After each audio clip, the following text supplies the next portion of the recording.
સત્ય છે, જીવ લેનાર ને આપનાર એ બધું છે નથી, આ સત્ય હકીકત છે. પીતું જો પ્રકાશ ધાન્ય કણી, એ ખાધા વગર આપણું આ શરીર ચાલતું નથી. તો આપણે આ બંધારણની અંદરમાં, અને આ વ્યવહાર છે અનાજકાળ પૂર્વીનો જ.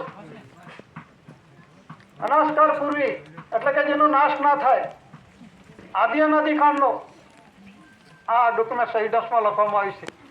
SPI 2 સ્ટાર એટલે સર્વે પ્રિવિયસલી ઇન્ડિયા જે દસ્તાવેજ પણ છે, જે દસ્તાવેજની અંદરમાં SPI 2 સ્ટાર્સમાં આપણે જોઈશું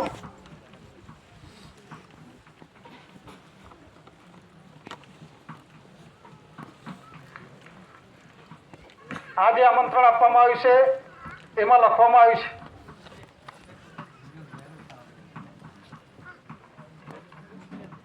એસી ભારત સરકાર please to see on general stamp, એટલે કે ભારત સરકારના ડોક્યુમેન્ટ એવિડન્સ કયા છે આજે વિશ્વ જગત આની અંદરમાં અંધારામાં છે. અને જે ડિપાર્ટમેન્ટ છે એ ડિપાર્ટમેન્ટ પણ જાણતું નથી આ વસ્તુમાં, આ બંધારણની અંદરમાં.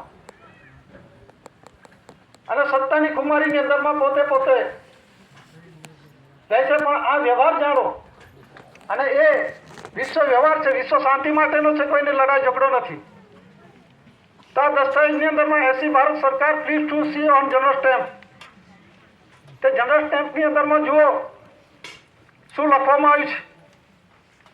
જે બંધારણ થકી બનેલા જે તે સમયના ક્રોનોલોજીકલ ટેબલ મુજબ આપણા દેશની અંદરમાં રૂલિંગ વ્યવહારમાં આ જનરલ સ્ટેમ્પ પેપર ચાલુ છે. ચાલુ હતા. આમાં કઈ વર્તમાનકાળ કે ભૂતકાળ કે ભવિષ્યકાળ નથી. આ રૂલિંગ વ્યવહારમાં, અમલી વ્યવહારમાં છે. આ કોઈ કાળે બદલાશે નહીં. આ જનરલ સ્ટેમ્પ પેપર બોલે છે SPI 2 સ્ટાર. પાણીના લખાણની અંદરમાં જો મહેરબાની કરીને એસી ભારત સરકારના દસ્તાવેજી પુરાવા શું છે એ જુઓ. આમાં લખવામાં આવે છે S તારો P તારો I તારો. આખો જનરલ સ્ટેમ્પ પેપર આવી રીતે લખવામાં આવ્યું છે. આનું કારણ શું? S એટલે સર્વે, P એટલે પ્રિવિયસલી એટલે પહેલા, I એટલે આ દેશમાં રૂલિંગ વ્યવહારની અંદરમાં ચાલે છે ઇન્ડિયા. તો જે સર્વે પહેલા એટલે કે માતા પિતા કર્મ એક મિલનિયમ લીધો નતો તે પહેલા આ જે ભારત ભૂમિ છે, ઇન્ડિયા છે, એ જે ડોક્યુમેન્ટ એવિડન્સ છે, માપણી મોજણી મપાઈ નહીં મોજાલ નહીં, તે પહેલાનો જે સર્જનાર પિતા, જે બનાવનાર છે, નીચ કરતા ધણી છે, બાપત છે, એનો પરસેપ્ટેબલ એવિડન્સ છે. સર્વે પ્રિવિયસલી ઇન્ડિયા 2 સ્ટાર્સ. 2 સ્ટાર્સની અંદરમાં TWO, 2 શબ્દ નથી, આ TO છે, ફક્ત TO. આપણે જેને બાંગ કરી છે, બાંગી કરી છે, પ્રાર્થના કરીએ છીએ, જે કોને સર્જનાર પિતાને જેને આ સર્જીને મૂકી દીધેલો છે અને જેના થકી રૂલિંગ વ્યવહારમાં ચાલે છે, તો એને આપણે પ્રાર્થના કરીએ છીએ, એને આપણે આરતી કરીએ છીએ. તો જે આજે SPI 2 stars general stamp paper બોલે છે please to see on general stamp. અને બીજા સ્ટેમ્પો પણ જોઈશું, એના પણ ટૂંકમાં થોડા ખુલાસા કરી લઈએ.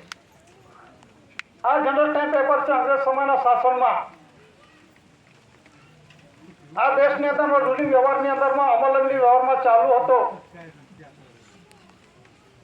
એ દસ્તાવેજી પુરાવા શું કહેવા માંગે છે? અંગ્રેજ સમયના શાસનમાં આમાં આપવામાં આવે છે છઠ્ઠો જોર્જ, એટલે કે જે રાજા આપણા ત્યાંની અંદરમાં શાસન કરી ગયો.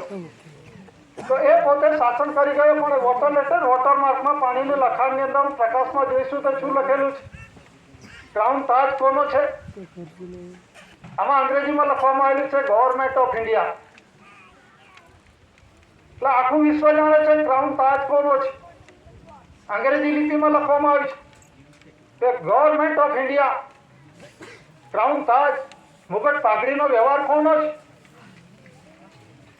તો એ અંગ્રેજ સમયના શાસનની અંદરમાં અત્યારે બી જે ગૂગલની અંદરમાં અને જે કોઈ તર્ક વિતર્કની વાતો કરે છે, ક્રાઉન તાજ એલિઝાબેથનો છે એમ કહે છે.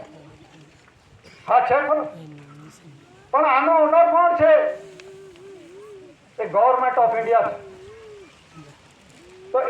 પ્રસિદ્ધિ છે એમાં આપણે લંડનના મ્યુઝિયમની અંદરમાં જે બ્રિટનમાં મૂકવામાં આવેલો છે અત્યારે ક્રાઉન તાજ મુગટ પાઘડી એને નીચે લખવામાં આવે છે ક્રાઉન ઓફ ઇન્ડિયા. ઇન્ડિયા શા માટે લખ્યું?